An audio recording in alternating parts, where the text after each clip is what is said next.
Jadi penderitaan semakin berat kalau kita tidak tahu tujuannya apa. Pertama, penderitaan itu memimpin seseorang pada pertobatan atau perubahan. Membangun kebaikan dalam diri orang tersebut. Apa artinya? Kalau saya menderita, berarti ada sesuatu yang tidak beres. Setuju atau tidak? Contoh, badan saya sakit. Berarti ada yang tidak beres dengan badan saya. Benar? Berarti apa yang saya lakukan? Berobat. Minum obat. Bereskan. Itu kalau badan. Jadi kalau di dalam hati pun sama, ada rasa sakit, ada rasa kecewa, berarti ada yang tidak beres di hati Anda. Di batin Anda. Bagaimana caranya? Bereskan. Bereskan. Jangan dilupakan. Tidak bisa, penderitaan tidak bisa dilupakan. Muncul lagi, muncul lagi. Apalagi yang membuat penderita adalah pasangan Anda. Yang bedodolnya itu ya. Tahu mendodol? Mecutul. Oh, tak celuret. Saya ingat. Waktu kecil ada tukang sate Madura. Pak, korting ya, tak celuret kowe. Gitu. Jadi kalau ada sesuatu yang membuat sakit, menderita, itu berarti ada sesuatu yang harus kita rubah. Sama. Saya pun sangat percaya. Bila di dalam usaha Anda ada kekacauan, ada kenapa kok drop terus, kenapa kok nggak beres, berarti ada sesuatu yang harus dibereskan. Ini adalah tanda bahwa saya harus bertobat, harus merubah. Contoh saja, bisnis sekarang. Beberapa bulan yang lalu di entah RCTI, TVRI atau apa, mengatakan bahwa mal-mal makin lama makin surut pembelinya. Kenapa? Online. Online. Orang bisnis saja harus membuat perubahan kok. Apalagi hidup kita. Sama. Kalau Anda berkata, kenapa ya misa itu saya kok tidak pernah dapat sesuatu. Berarti ada sesuatu yang salah. Jangan nyalahkan romonya. Karena umat Katolik itu paling pinter komentar. Terlalu banyak komentator di gereja kita ini. Tapi suruh maju, ya tetap raiso apa-apa. Apalagi kalau di gereja sudah banyak pilihan para pasturnya. Teng, langsung sengiki romone. Suwi, apes tenan.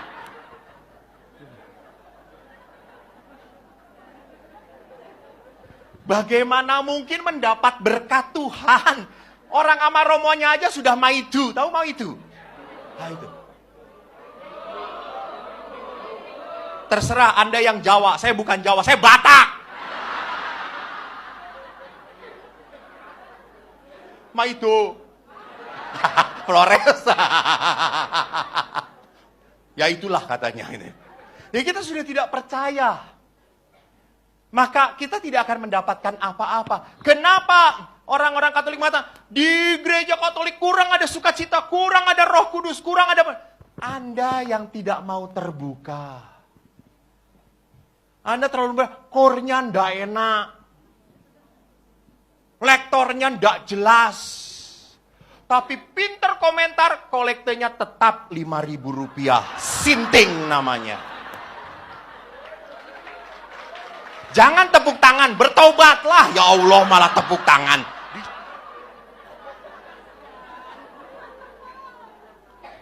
Jadi perhatikan, penderitaan itu harusnya membuat kita apa? Bertobat. Karena apa? Ada sesuatu yang salah dengan hidup saya. Kedua, penderitaan itu adalah salah satu undangan bagi kita untuk bersama-sama menderita bersama Yesus.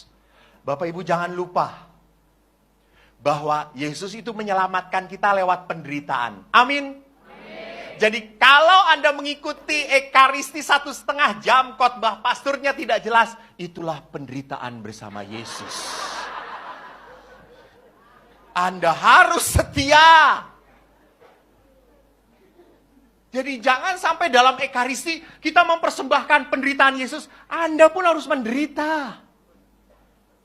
Kalau saya tanya anak-anak muda, anak-anak, kebetulan anak muda di sana saya jadi nggak bisa komunikasi di luar. Anak-anak, bagian mana dalam perayaan Ekaristi yang paling menyenangkan? Pasti dijawab berkat penutup. Karena mereka mengatakan, yes, akhirnya selesai. Tapi bagi Bapak Ibu, apa yang paling menggelisahkan dalam perayaan Ekaristi? Pasti dikatakan kolekte. Karena kolekte, sing di itu. Pernah ada bapak-bapak, lalu ibunya salah nyabut. Pluk, aduh salah. Lalu suaminya berkata, ya wes, rong minggu ra kolekte neh, rapopo. Ini orang Pasuruan pasti.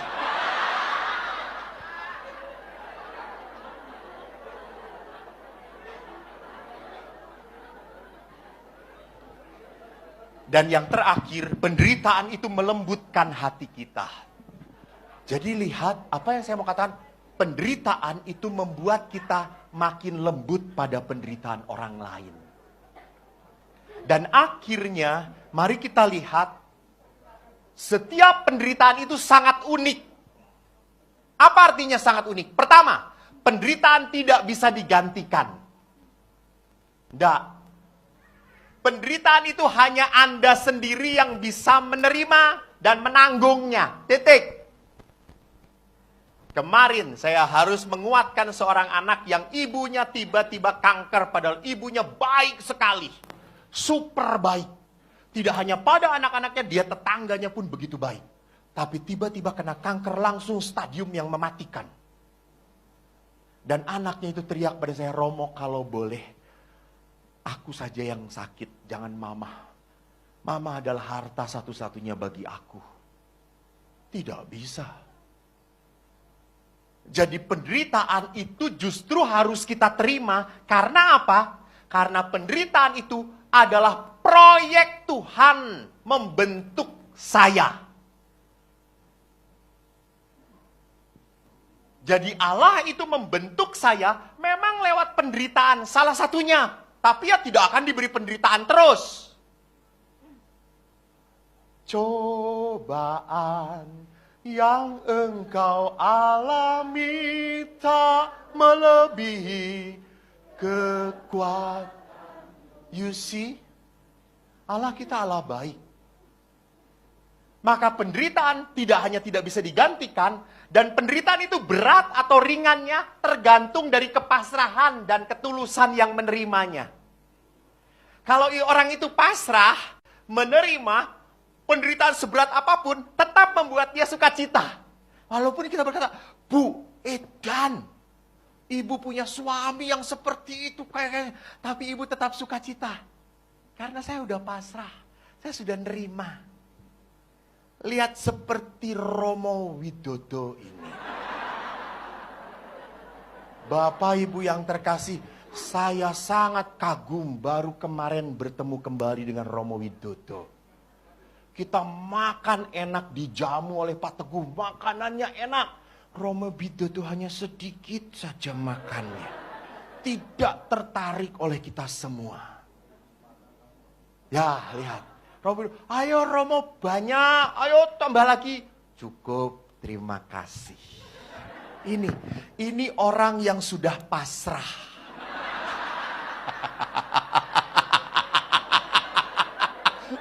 Artinya Tuhan kalau mau memanggil silahkan gitu ya.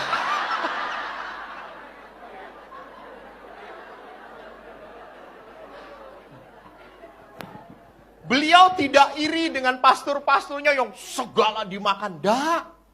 Tadi kami makan duren. Lep-lep, Romo Widodo cuma nyentuh.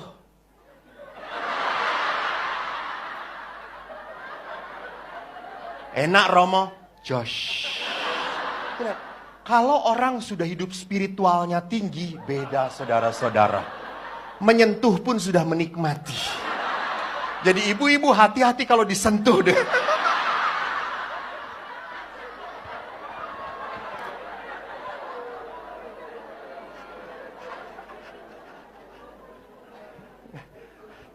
Jadi Bapak Ibu lihat penderitaan yang sama bertemu dengan orang yang berbeda, apakah akibatnya sama atau berbeda? Berbeda, betul. Tergantung apa? Kepasrahan. Menerima orang itu atau tidak. Jadi ada pastor-pastor yang berat hidupnya. Kenapa Romo? Nggak kawin. Menderita, aku menderita. Itu lihat. Tapi ada pastor yang penuh sukacita. Penuh kebahagiaan. Nah, kalau penderitaan itu tergantung, jadi jangan takut kalau kita meneteskan air mata. Karena air mata itu adalah tanda kepasrahan saya menderita. Bahwa saya mau menderita dengan penuh kasih, bukan dengan dresulo.